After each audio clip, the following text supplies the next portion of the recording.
Good morning, everybody. Soothing Spooks here, and today I'm going to be doing something a little bit different.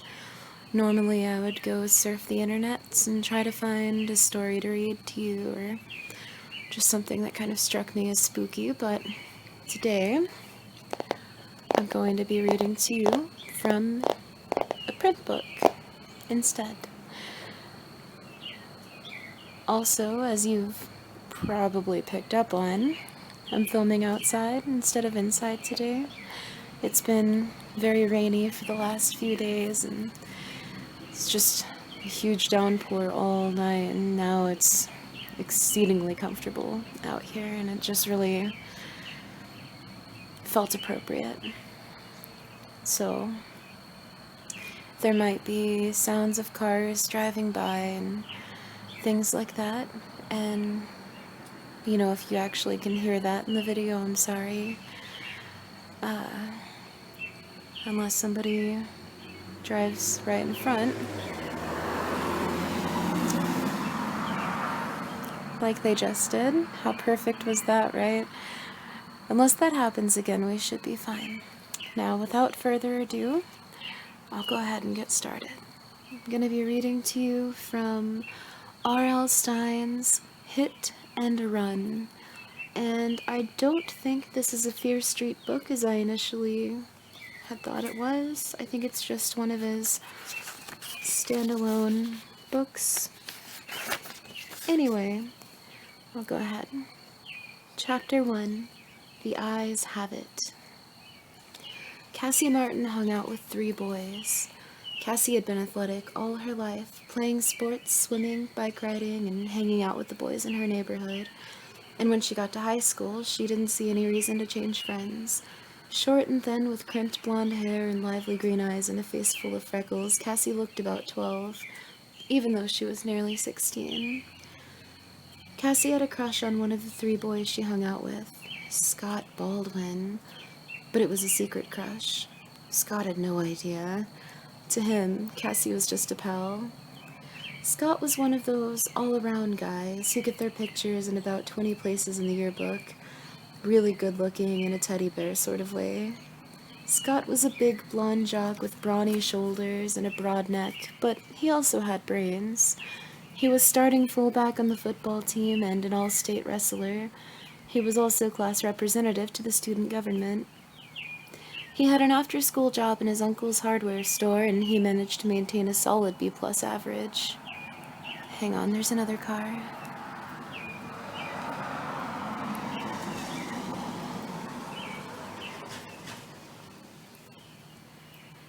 Just about perfect.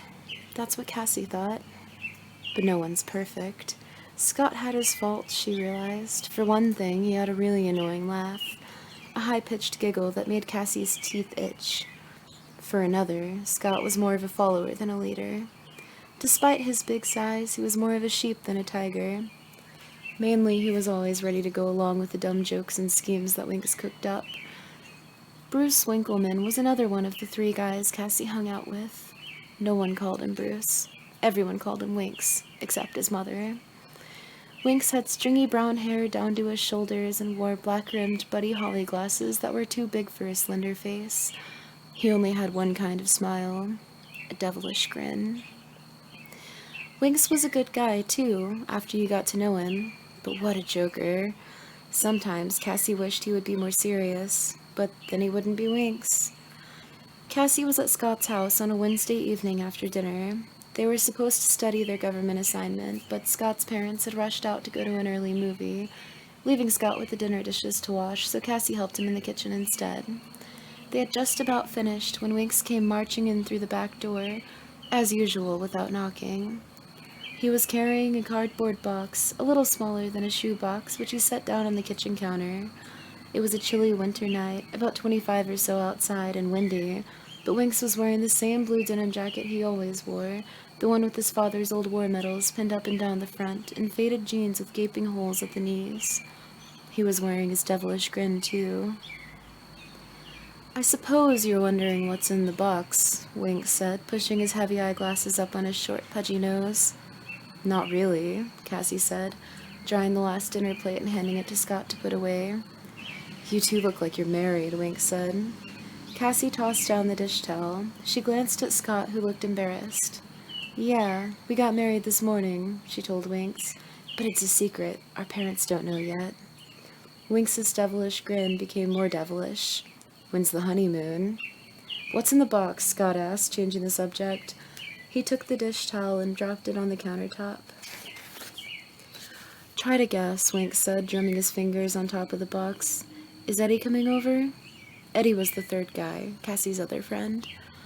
I don't think so. Why? Scott asked suspiciously. Oh, Winks.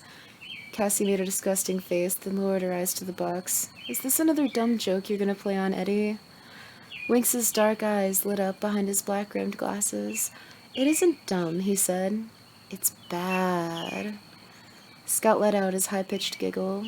He was always ready to play another joke on Eddie. But Cassie worried that they'd played too many dumb jokes on their friend. Sure, Eddie was a good sport. In fact, he was too good a sport. If he'd get really mad once, Cassie thought Winks and Scott would probably stop.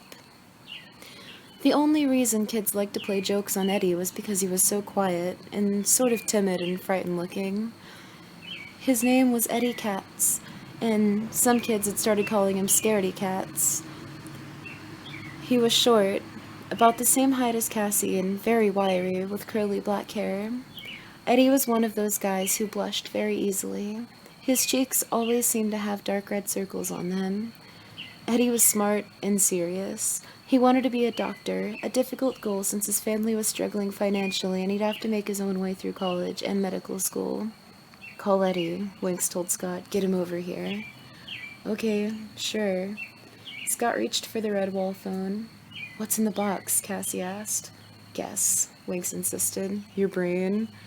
Scott giggled and punched Eddie's number on the phone. Close, Winks said, grinning.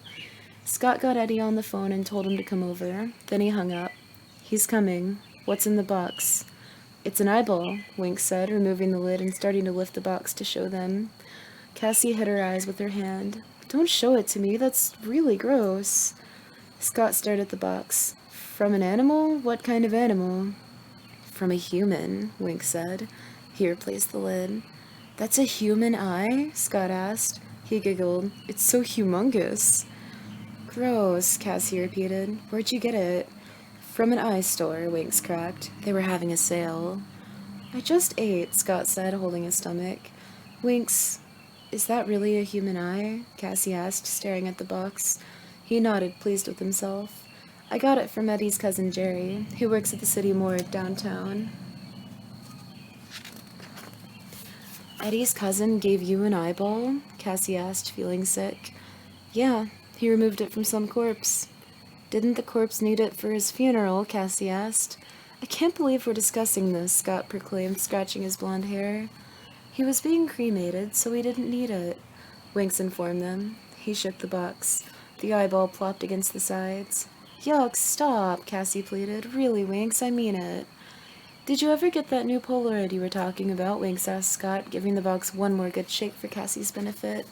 Yeah, I got it, Scott replied, straightening the sleeve of his blue and gold Avondale North High sweatshirt, and the North High bulldog growling across the front. Well, go get it, Winks said. I want a picture of Eddie's reaction when I do my eyeball trick. Your eyeball trick? Cassie asked reluctantly. Winks flashed his evil grin at her. You'll see. Scott returned from his room carrying a yellow plastic camera. All ready, he said. Is that a camera or a toy? Winks asked sarcastically. What is that? My first camera? Cassie laughed. It did look like a baby camera. It's a really good camera, Scott insisted defensively. You can take underwater pictures with it.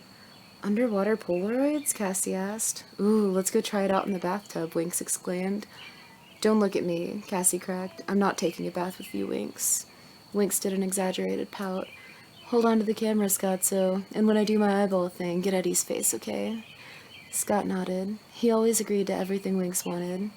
This is really gross, Cassie said, glancing at the box. I can't believe Eddie's cousin gave that thing to you. He's a good guy, Winks said. I guess he gets bored working at the morgue. He said business is really dead. Scott laughed. Cassie did too, but she hated herself for it. Such a bad joke. A few minutes later, Eddie appeared at the kitchen door. He was wearing his blue down vest over a bulky black and red sweater and a blue wool ski cap. "It's cold," he said, stepping into the kitchen, his cheeks bright red. "How's it going?" Scott asked. Cassie looked around. Winks had disappeared from the room. "Okay, I guess," Eddie said, pulling off the ski cap and straightening his black curly hair with his hand. He smiled at Cassie. "Hi." She returned his greeting, lowering her eyes guiltily to the yellow camera beside Scott on the kitchen counter. She had a momentary urge to warn Eddie that Winks was about to play a trick on him, but it was only momentary. "Were you doing homework?" she asked Eddie. He shook his head. "No, I was studying for my driver's test. You know, that booklet they give you for the written exam." "When do you take it?" Scott asked, his eyes on the doorway behind Eddie. "In a few weeks," Eddie replied, tossing his vest onto a tall kitchen stool. "It looks pretty easy. It's all multiple choice." "I took it last week," Cassie said. "I only missed one question. The one about U-turns. I couldn't remember if they were legal or not." "So you got your temporary. When do you take the driver's test?" Eddie asked. "In a few days," Cassie replied excitedly. At that moment, Winks entered from the hallway, holding both hands over his right eye, his head bowed. "Hey, Winks," Eddie greeted him. His hands cupped over his eye, Winks groaned. "Here it comes," Cassie told herself, holding her breath. "What's wrong with your eye?" Scott asked, helping the joke along. "I don't know," Winks said, stepping up close to Eddie. I think I got something in it. There, I got it out." Keeping his eye tightly closed, Winks lowered his hand, revealing the big, wet eyeball in his palm. Winks screamed. Eddie's mouth dropped open, his cheeks blazed, his entire face burned scarlet. Scott flashed the camera. Cassie laughed. But she stopped laughing when Eddie's eyes rolled up into his head, and, uttering a low moan, he slumped backward onto the linoleum. His head hit the floor with a solid thud. Scott flashed the camera again. "I don't believe it," Winks cried gleefully, staring down at Eddie's unmoving form. "He fainted. Scott, photo op, photo op." Scott flashed another photo. "Wait, stop," Cassie cried, bending over Eddie. "Eddie, are you okay?" Eddie didn't move. She grabbed his wrist, slapped his face, felt his red cheek, shook his head. "Hey." The grin faded from Winks's face. He was still holding the eyeball. "Winks, I don't think he's breathing," Cassie cried. She held Eddie's limp hand. I think he's dead." Chapter 2. A Driving Lesson. Cassie let go of the hand, and it fell limply to the floor. Scott uttered a choking sound. He backed up against the counter, his hands shoved into his jeans pockets. "Come on," Winks said quietly, staring at Cassie, then moving his eyes down to Eddie's still form.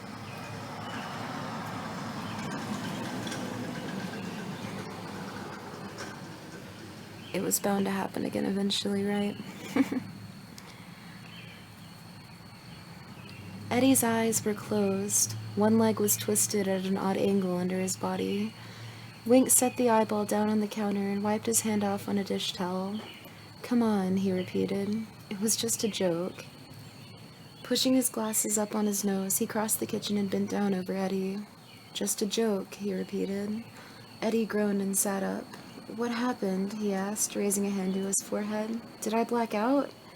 The other three all whooped for joy. "You're okay," Cassie cried happily. Eddie lay back down on the linoleum. "I'm not so sure," he said weakly. "My head." "You hit it when you fell," Cassie told him. "Do you believe it? He fainted," Winks cried, shaking his head. "What a man! What a man!" "Give him a break," Scott said. "What's the matter, Eddie? Didn't you ever see an eyeball before?" Winks asked. He turned to Scott. "I expected a good reaction, but not that good." He and Scott laughed. "Wish I'd gotten a photo of Winks's face when he thought Eddie was dead," Scott exclaimed. "Very funny," Winks said sarcastically. "At least I didn't faint like an old lady." He scooped up the eyeball, which had yellowed quite a bit and appeared to be oozing some kind of clear liquid, and he dropped it into the box. Eddie pulled himself to his feet, still looking pale. "That is really gross," he said to Winks. "Where'd you get it?" "I made it in shop," Winks cracked. "No, it was on my lunch tray." "Actually, there were two of them," said Cassie, "but Winks ate one."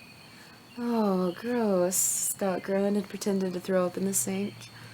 Eddie reached for his down vest and ski cap. Well, thanks for the entertainment, guys. Guess I'll get home. Hey, you're feeling better. Let's do something, Wink suggested, holding him back. I've got a lot of homework, Eddie said, his cheeks reddening. So do we, said Scott and Cassie in unison. They're married, Winks explained to Eddie. Huh?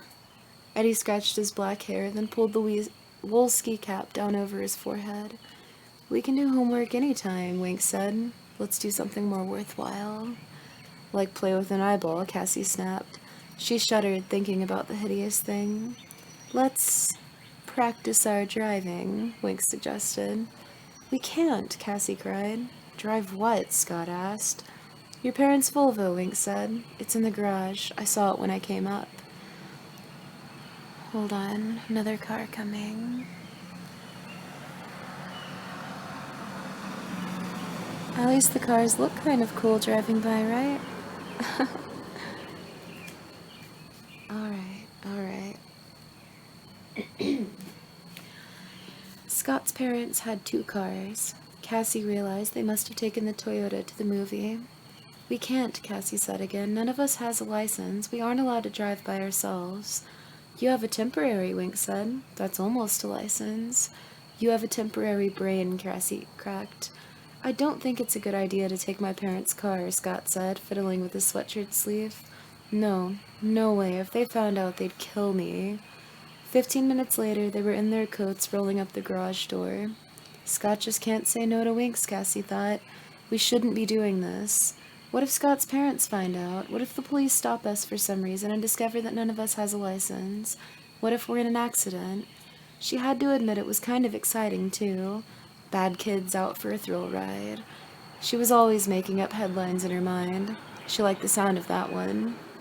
Hey, the car is scratched, Wink said, running his hand along a deep scratch in the driver's door. You do this, Scott? No way, Scott said quickly. I haven't had a chance to put any scratches on it yet. Who's going to drive first? Eddie? Winks asked, shoving Eddie toward the driver's door. Hey, no way. Eddie backed out of the garage. Come on, Eddie, Winks urged. We'll just drive to the mall, you know, the parking lot behind the stores. It's always empty at night. We can practice parking. No way, Eddie insisted. You drive, Winks, it's your idea. I'll take a turn, Winks said, glancing at Cassie, who was already climbing into the back seat of the silver Volvo. Okay, Scott, you go first. It's your car. Fine, Scott agreed quickly. I've driven this car before. With my dad, I mean. This is the car I've been practicing in. He slid behind the wheel. Oh, it's cold in here. All 4 of them were settled now, their breath steaming up to the ceiling. Eddie sat behind Scott in the front, who was struggling to get his shoulder seatbelt to click in. Peel out, Wink said enthusiastically. I can't believe I agreed to this, Eddie said, turning off the ski hat and tossing it into the dashboard in front of him. We're just practicing, Winks insisted. Scott stared at the gear shift. What does R stand for? Right this way? Cassie and Winks laughed. Eddie's face contracted with worry. He stared straight ahead, eyes up as if praying, as Scott backed out of the garage and down the driveway. If we're caught, we'll never get our licenses, Eddie whined, sitting stiffly, alertly in his seat. We won't get caught, Cassie assured him, leaning over the front seat to pat Eddie's shoulder. If the cops come after us, we'll just outrace them, Wink said. Let's see what this thing can do, Scotzo. Hey, not funny, Eddie cried, turning back to glare at Winks. Don't worry, Cassie said. Scott's a good driver, Eddie. He's very careful. I've driven with him when we were with his family. She's right, Scott said seriously, making a sharp right turn onto Market Avenue. And then, suddenly, he lifted both hands high in the air. Look, Ma, no hands. Cassie laughed. Scott can be so cute sometimes, she thought, like a big funny teddy bear. Eddie, she saw, was not amused by any of this. The poor guy was really frightened, she realized. Hey, Winks, what'd you do with the eye? Scott asked, slowing for a red light. The eye? The evil grin returned to Winks's face. Well, I put it somewhere. Somewhere? Where's somewhere? Scott demanded. In your refrigerator, Winks said, grinning at Cassie. You know, for when your dad comes into the kitchen for his midnight snack. He opens the refrigerator, pulls out the box, licking his chops, and bingo. "Watch out for that truck," Eddie warned, pointing. "Eddie, that truck is 2 lanes away," Scott cried. "Well, I didn't know if you saw it," Eddie said, adjusting his seatbelt. When they got to the Avondale Mall, it looked pretty crowded, so they kept on driving. Following the old Route 12, they soon found themselves outside of town, in flat farm country, the road smooth and unswerving. The new expressway had been open for less than a year, but it had already taken almost all of the traffic that had previously traveled on Route 12. "The road is all ours," Scott said, pulling the silver Volvo over onto the grassy shoulder. "Someone else's turn." "Eddie?" Eddie shook his head. "Not me." Cassie leaned forward. "You want to pass your test, don't you?" she asked. "This is a perfect place to practice. It's totally straight, and there isn't another car in sight." "Well, I do want to pass," Eddie said thoughtfully. Scott opened his door, letting in a blast of cold air. The air this far out of town smelled fresh and sweet. Cassie inhaled deeply, smiling. "Come on, man," Scott urged. Eddie disengaged his seatbelt and stepped out of the car to trade places with Scott. "I don't believe he's doing it," Winks whispered to Cassie. "Eddie's always such a wimp, but he's got more guts than I thought." "He's very competitive," Cassie said. "He likes to pass tests." Eddie slammed the door. The roof light went out. The darkness seemed to close in on them. He was shorter than Scott, so he moved the seat up. An oil truck roared by, the driver honking as he passed. "Hey, someone else is on this road," Winks exclaimed. "Ease it out slowly," Scott instructed Eddie, turning in the passenger seat to face him. "You don't have to press hard on the gas. The car has lots of power." Eddie put both hands at the top of the steering wheel and pulled the car off the shoulder and onto the narrow highway. "That's it. Very good," Scott assured him. "I'm pretty comfortable with my dad's car," Eddie said, his eyes straight ahead on the twin beams of light from the headlights. "But it's an old Chevy Nova, and they kind of don't make them anymore. It takes a while to adjust to a newer car." "You're doing fine," Scott said, glancing back at Cassie. "Better slow down," Winks urged. "You're already going 15. He laughed. "I thought I was going faster," Eddie said, sounding nervous, his hands together on top of the wheel. "You'd better speed up a little," Scott urged. "Drive at whatever speed is comfortable for you," Cassie said. "There's no one around, so it doesn't matter." "But you won't pass your test if you go this slow out on the open road," Winks said. Eddie immediately sped up. They passed a sprawling farmhouse, all of its windows bathed in orange light. Log fences rolled by, dark shadows against a darker ground. A short while later, they drove under the Henson overpass, a low stone bridge that had been built over the highway, at least 100 years before. "I'm starting to feel like I'm in control," Eddie said. He pressed down a little harder on the gas pedal and the car sped up. "Eddie, look out!" Winks screamed. Eddie slammed down on the brake. "No! Oh no!" Cassie cried. The tires squealed in protest and the car hurtled into a desperate spin. Chapter 3. No Brakes. The car spun wildly over the road, then came to a jolting stop on the soft, grassy shoulder. Cassie lurched forward in the back of the driver's seat. Eddie uttered a small cry as his chest hit the steering wheel. His eyes searched the darkness beyond the windshield. There was nothing there, no car or truck in sight. "April Fool," Winks said quietly. Scott started to laugh. "Gotcha," Winks said, reaching forward to pat Eddie on the shoulder. Eddie jerked his shoulder away and spun around, the fear on his face giving way to anger. "Winks." He was too angry to talk. Cassie found herself laughing, more out of relief than amusement. "Winks, you could have gotten us killed," she said, giving him a hard shove that sent him sprawling against the door. "Anything for a laugh," Winks replied. "Ow, that hurt." He rubbed his shoulder. She shoved him again. Scott had tears in his eyes from laughing so hard. "I believed you, Winks," he said. "I believed you, man. You're such a good actor. You sounded so panicked." Scowling, Eddie shoved the gear shift into park, pushed open the car door, and climbed out. "See you guys," he muttered bitterly. "Hey, Eddie, wait," Cassie called, but he started to walk off quickly into the darkness. "Eddie, come back." Scott jumped out of the car and went running after him. Cassie and Winks followed behind, leaving their car doors open, dim yellow light seeping out into a small circle, the hum of the engine the only sound except for the crunch of their sneakers on the cold ground.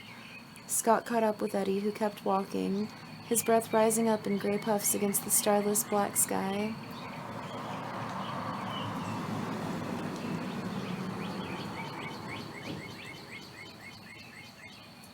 Wait up, man. Eddie didn't stop.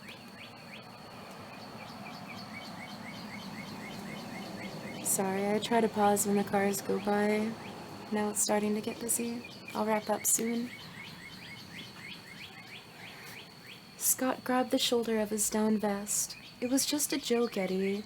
Eddie spun around angrily, quickly raising both arms to break Scott's grip. Everything isn't a joke, he said angrily. Some things shouldn't be joked about. There was no one around. I knew we wouldn't get hurt, Wink said, breathing hard, ducking his head down into his jacket as he caught up with Eddie and Scott. Eddie shoved his hands into his jean pockets and glared at him. It wasn't funny, Winks, he said softly. He turned and started walking along the road. Eddie, come back, Cassie called. Come on, it's cold out here. The three of them hurried after him. Cassie glanced back at the car, a shadow inside a dim circle of light far behind them. I'm sorry, Winks called. Eddie, I'm sorry, okay? It was a stupid joke. I'm sorry. We've got to get back, Scott said, trying to read his watch in the darkness. I've got to get the car back in the garage before my parents get home. Come on, Eddie, Cassie urged. Finally, Eddie stopped. He turned to face them, his hands still shoved in his pockets. Cassie saw that he was shivering. From anger, she wondered, or from the cold. Okay, let's go back, Eddie said quietly, and started walking toward the car, lowering his head against the wind.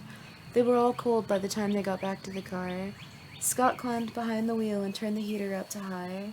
Eddie climbed in beside Cassie. Hey, it's my turn to drive, Winks protested, buckling the shoulder seat belt. No way, Scott said, easing the car onto the road. Driving practice is over for tonight. I didn't get a turn either, Cassie complained. Winks took up all our time with his dumb joke, Scott said, and then he glanced at the glowing yellow clock in the center of the dashboard. Oh no, look how late it is. I'm gonna be dead meat. Dead meat. He jammed his foot down on the accelerator, and the car responded with a roar. Whoa, Winks cried, sliding down on his seat. I've got to get home, Scott said as the car picked up speed. Cassie leaned forward and glanced at the speed counter. Scott, you're going 80. I can't help it, he replied, staring straight ahead into the twin cones of white light from the headlights. If they get home before I do... He didn't finish the thought. He didn't have to. They all knew what kind of trouble he'd be in. What kind of trouble they'd all be in. They roared under the Hanson overpass. A few seconds later, the brightly lit farmhouse slid by, this time on the other side of the car. The low, flat fields gave way to woods, the clusters of houses. Slow down, Cassie urged. We're back in town.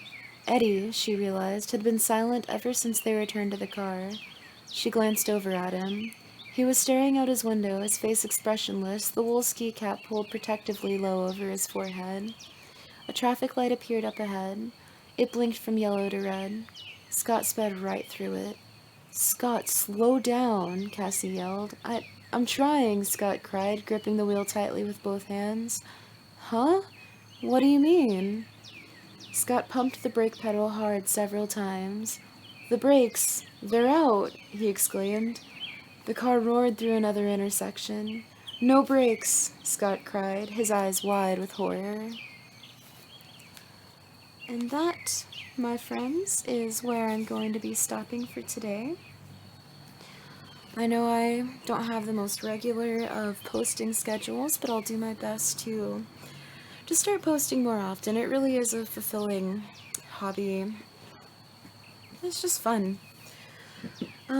Hopefully you enjoyed the first 3 chapters of R.L. Stine's Hit and Run. Now that it's daytime, I can... No, I still can't really show you, can I? There we go. See? There it is. It's an ex-library book, so that's why it looks like junk, but there you have it.